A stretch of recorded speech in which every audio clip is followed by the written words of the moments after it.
It was a cool October evening in 2015. Zoe Hastings was just 18 years old and had left her home to head to her church to start preparing for a mission trip that she'd be attending the following month.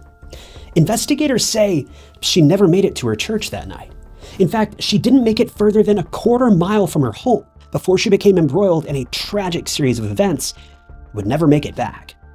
See, on her way to church, Zoe stopped by a local Walgreens to visit a Redbox movie kiosk.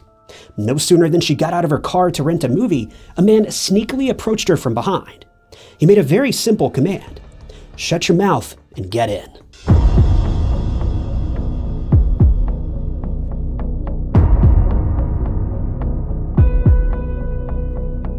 Zoe Hastings lived alongside her family in Dallas, Texas, and was deeply devoted to her faith, being a very active member of her local church, a branch of the Church of Jesus Christ of the Latter-day Saints.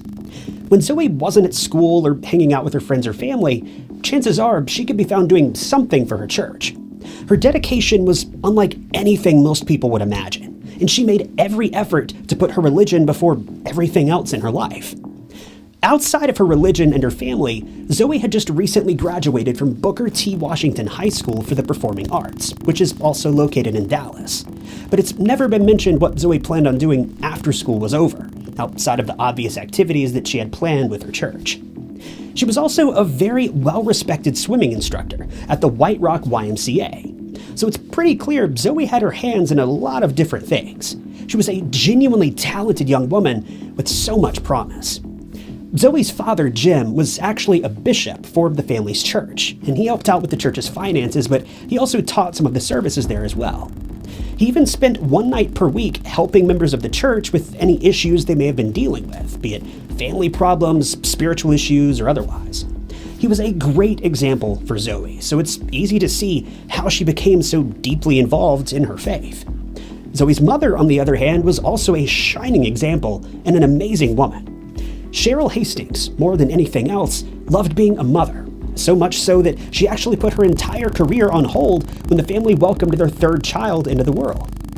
After things settled down a little bit, Cheryl eventually decided to go back to work after finishing her education to become a nurse.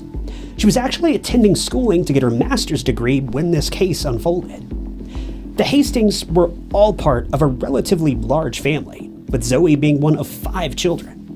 Considering Zoe was the oldest, it's safe to say that her siblings most likely looked up to her quite a bit, and Zoe seems to have taken pride in being a great example for them. Cheryl's mother actually recalled one particular moment that is a perfect example of the type of person that Zoe was, saying that on the Friday before she vanished, Zoe wrote a note to their mailman and put it in their mailbox, asking what his favorite drink was, what his favorite candy bar was, and several other things to get to know him better. She wasn't just doing this to be nice and show interest, she actually planned to go out and buy the man some of his favorite things so that she could show her appreciation for his hard work. But unfortunately, that mailman would never get to know the true extent of Zoe's kindness. That's because before she could show it, Zoe vanished.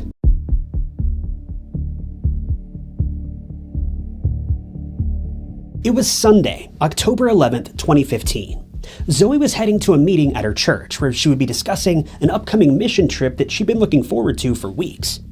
She left her home at about 4:40 p.m. and planned on stopping by a local Walgreens on her way to church. This Walgreens was actually within view of her home, less than a quarter mile away, and you could see the big Walgreens sign from the front lawn. Court records show that Zoe made it to the Walgreens by about 4:42 p.m. that evening, where she approached the Redbox kiosk located just outside the front door of the building. Now, for those of you that may not be located in the United States, or maybe you've just never seen a Redbox kiosk, it's basically a movie rental kiosk where you just walk up, touch a screen to select a movie you want to rent, and then out pops the DVD or Blu-ray of that movie. When you're done, you just bring the movie back and pay a daily fee for however long you had the movie. On this particular night, Zoe stopped by the Walgreens to return a movie that she'd previously rented. She drove up near the kiosk in her family's minivan and hopped out of the car. She wasn't outside of the car for more than a few seconds when a witness spotted a strange-looking man approaching Zoe's vehicle. This witness worked at a tattoo parlor that was located in the same intersection as the Walgreens. He said that as he looked across the street, he noticed Zoe getting out of her van, returning the movie, and then turning back to get into her van. no sooner than she arrived at the driver's side of the van, a short, heavy-set man rapidly approached the door, grabbing it and preventing Zoe from closing it. The witness says that he couldn't make out what the two were saying, but he mentioned that the man was overly animated and said their conversation lasted no more than 5 seconds before Zoe scooted over into the passenger seat, allowing the man to drive the van. The witness says that at this point, he believed the two must have known each other, considering how little resistance Zoe put up against him. He also added that he saw this same man later on that day around dusk. But a separate witness report tells a slightly different story. This report comes from a homeless man who was sitting across the street from the Walgreens when the scene unfolded. He says that the heavy-set man approached Zoe rapidly and aggressively while doing his best to sneak up on her from behind. The homeless man mentioned that the suspect was walking incredibly strangely, but was trying not to gather too much attention. He says that as soon as the man approached the side of the car, it was clear Zoe was uncomfortable. He said the man put his arms around the doorway of the vehicle so Zoe couldn't get away, all the while reaching into his pocket for something. The witness says he immediately noticed this encounter was not friendly, so he did his best to try to run across the street to confront them, but there was so much traffic that he couldn't make it across in time. By the time he got there, the man had already sped away with Zoe in the passenger seat, so he did the only thing he knew to do, and he ran to the closest convenience store to call 911. But interestingly, police say that they have no record of this 911 call taking place, so it's entirely possible the man made this part of the story up. When digging a bit deeper into this witness's history, he also had a warrant out for his arrest, so I would tend to say this 911 call probably never happened. But either way, the remainder of his statement does appear to be true, as we'll see in just a moment. On the evening that Zoe vanished, she was expected to be at her church for the aforementioned mission trip prep class at about 5 p.m. Unfortunately, she never made it to the church that evening. She was expected to return home around 6:30 p.m. for family dinner. She never made it home either. When Zoe missed out on dinner, her parents began calling and texting her phone over and over again, but she never picked up. When all else failed, her family resorted to calling several of her friends and church members, but friends hadn't seen her, and church members said she never showed up for the prep class that evening. It would be around 10 p.m. when Zoe's parents had finally had enough, and that's when they decided to call in the help of the local police and officially report Zoe Hastings as missing.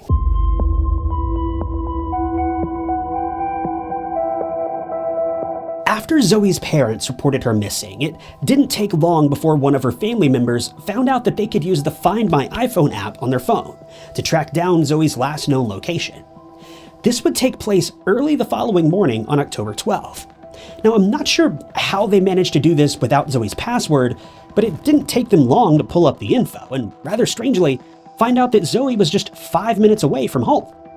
Without hesitation, the family loaded into the car and headed off in the direction of Zoe's phone. But that's when they were met with a sight they wished they could erase from their memory. As the family drew closer to the location that had been pinned on the map, they noticed flashing lights just in the distance. As they pulled up to the area, they realized these lights were encompassing the exact spot where Zoe's phone had last pinged. When Zoe's family pulled over and exited the car, they were approached by several police officers who shared news that no parent wants to hear. Unfortunately, by the time first responders made it to the scene, there was nothing they could do. Zoe had lost her life. But what happened? To her parents, this whole situation, it just seemed so sudden, so completely out of left field. Well, according to detectives, earlier that morning, a man named Kurt was out walking his dog when he noticed another man running in his direction, frantically trying to get his attention. As the man approached, it was obvious that he was upset and visibly shaken. He called out to Kurt and shouted something along the lines of, "There's a car and a girl down in this creek," pointing to a large ditch or a culvert area that was nearby. The unidentified man then led Kurt over to where the car was located, nearby Easton Road and Lippett Avenue. When the two arrived, there was incredibly dense brush that filled the area, but a white van could clearly be seen from the roadside, poking out from the brush. The unidentified man then descended down the steep embankment to check out the van. When he approached, he found Zoe nearby, completely unresponsive. The man then made his way back to the street, informed Kurt of what was going on, then ran away before police could arrive, leaving Kurt to call 911 on his own. Police arrived at the scene of the crime in record time, but unfortunately, there was just nothing they could do. They found Zoe lying face down about 20 feet from the driver's side door of her minivan. The van had been driven down the embankment and crashed into the bottom of the creek, meaning the van was merely vertical when police found it. When detectives began collecting evidence and photos from the scene of the crime, it was very clear what had taken place here. Zoe had been abducted, taken advantage of, and then dumped here with no regard. As investigators combed through the thick foliage, they managed to find a knife covered in red stains that had been tossed near the top of the embankment. Before long, detectives also found Zoe's phone, and when looking at location data, they found that she'd arrived at this creek at exactly 5:01 p.m. the night before, meaning she'd likely lost her life just 15 minutes after leaving her home that night. Police made a comment about the state of the crime scene, stating that Zoe had been subjected to what they called, quote, obvious homicidal violence, but they refused to describe much else other than this. Thankfully, Zoe's family were prevented from getting too close to the crime scene, with one police officer stepping in and telling the family they weren't allowed to get any closer because they'd not be able to forget what they saw that day. Zoe's parents have said that since that moment, they've made every effort to never see a single photo from the scene of the crime from that awful evening, choosing to remember their daughter for who she was rather than what she eventually became at the hands of some cruel, heartless monster. After police spent several hours scouring every square inch of the crime scene, they were left with a considerable amount of evidence stored away. Typically, in cases like this, it can take detectives and forensic experts quite a long time to come up with a list of suspects. But thankfully, in this case, that wasn't true. In fact, the person who did this to Zoe left behind every last shred of evidence that prosecutors would need to find him. Not only was this guy a cold-blooded waste of breath, but the man was also a world-class idiot. It's like he left a roadmap for investigators to follow in a typical X marks the spot fashion. When police looked over the evidence they'd collected from the scene of the crime, they realized they'd collected several hairs left behind by the assailant, as well as copious amounts of DNA that were found both on Zoe's body and the knife that had been found near the top of the embankment. Not only this, but they didn't even have to try hard to track down who the DNA belonged to. The man's DNA was already entered into the police database multiple times in the past. By October 24th, 2015, about 2 weeks after the crime unfolded, police announced they'd found their man, Antonio Cochran.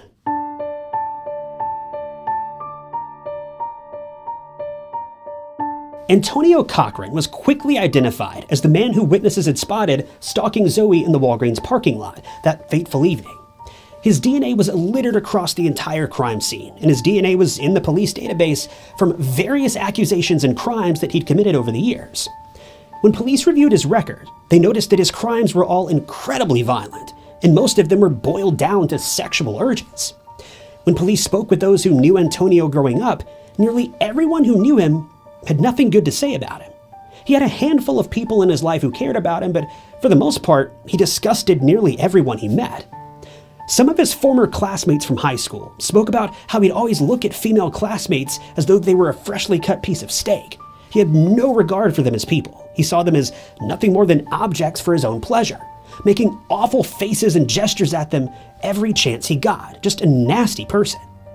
To top this off, Antonio was 37 years old when he was picked up by police, and his record indicated that he'd been accused of having a sexual relationship with his ex-girlfriend's 17-year-old daughter just a few years prior. Though admittedly, these allegations never led to a conviction, though there were numerous first-hand accounts from people who claimed to have known about this relationship, insinuating it had been taking place for at least a few months. But again, these are purely allegations, and Antonio was never convicted for this. Even though police had more than enough evidence to convict Antonio in Zoe's case, they decided to continue digging into his past to try to piece together why he would have done such a thing. This is when they managed to get a hold of his cell phone history. On the day that he claimed Zoe's life and tossed her out like an empty soda can, Antonio had been frantically texting several of his friends. Now, I've got to admit, many of these texts that he sent don't seem to make any sense whatsoever. I'm not sure if this is because he was abbreviating every word to the point that it was simply unreadable, or if this is because he was in such a frazzled state of mind that he couldn't concoct a coherent thought. I really just don't know. But from what I can make out from his texts, Antonio had first texted his roommate and claimed he was going to be moving out.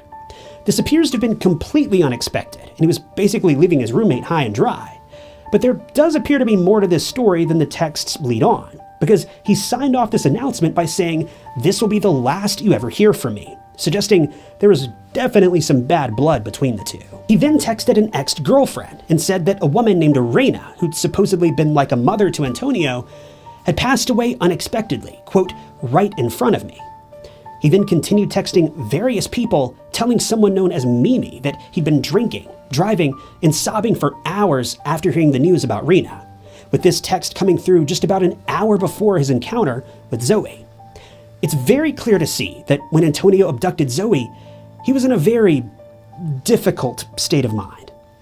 The next text Antonio sent would be to someone known as Selena, with him simply saying, "My life is over, you'll find out soon enough." This text was sent about 4 hours after the crimes against Zoe were carried out. Interestingly, the internet history from Antonio's phone showed that he'd made more than 1,100 search requests, but police haven't been clear if all these search requests were done the same day of the crime or if these were spread out over a certain period of time. But either way, at least 32 of these searches were Antonio checking the local news to see if Zoe's body had been located, as well as checking in to see what police suspected could have happened to her. This information made it painfully clear Antonio was terrified. But where does all this leave us? Well, if the text messages sent from Antonio's phone are to be believed, it sounds like he was most likely incredibly intoxicated at the time that he abducted Zoe. And this probably explained why he was so overly animated in his actions, and probably explains the weird way that he was walking, as described by the 2 eyewitnesses. But still, why did he target Zoe of all people? She never said a word to him, never even looked in his direction. So why grab this innocent girl just because you're drunk and clearly distressed because someone close to you passed away? Truthfully, we don't know. But if you ask me, I don't think it's too much of a long shot to assume it was purely a crime of opportunity. After all, Antonio has an incredibly colorful history with women, particularly involving violent or sexual encounters with women. Even his close friends admitted to this. Honestly, I think this crime was just an example of the kind of person Antonio is. There was no motive. There was no reasoning. He did it because he could, because he wanted to. In court, one of his close friends asked the jury to be lenient on him, saying that he was nothing more than a victim of a bad upbringing. But the jury wasn't going to hear it. Needless to say, when Antonio was sent to trial, he was quickly found guilty and was sentenced to life in prison, having to serve a minimum of 30 years before he'll have any chance at parole. But realistically, I don't see a man this violent and with this dark of a history ever seeing the light of day again. When speaking about the trial, the terrible, cruel treatment his daughter was subjected to, and the future, Zoe's father explained how he and his remaining family members are doing their best to make something good from a bad situation. He admitted that one of the hardest parts of this is trying to teach their remaining children that they are still safe, even though their oldest sister was abducted within eyesight of their home.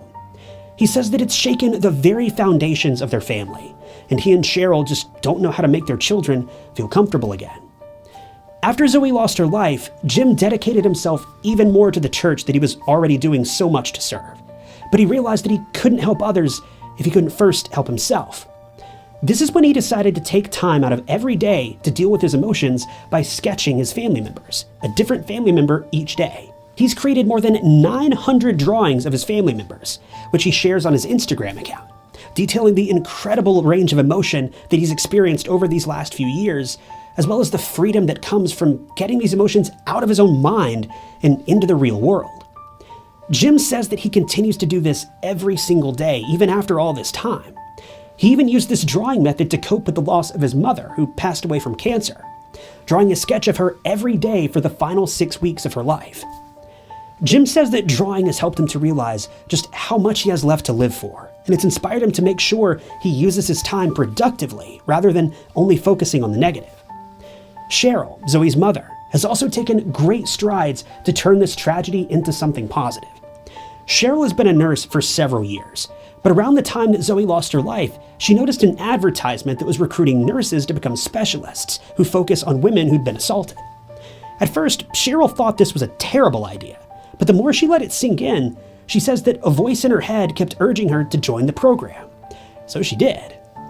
No one knows the pain of something like this better than someone who's been affected by it directly, and Cheryl definitely fit that bill.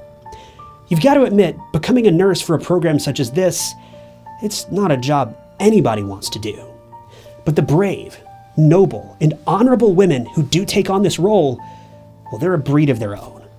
Cheryl is very grateful to be able to be part of such a sensitive program, helping these women to cope from the immeasurable pain that they've been put through, and in some small way, make a positive difference in the lives of those who need it more than anyone else.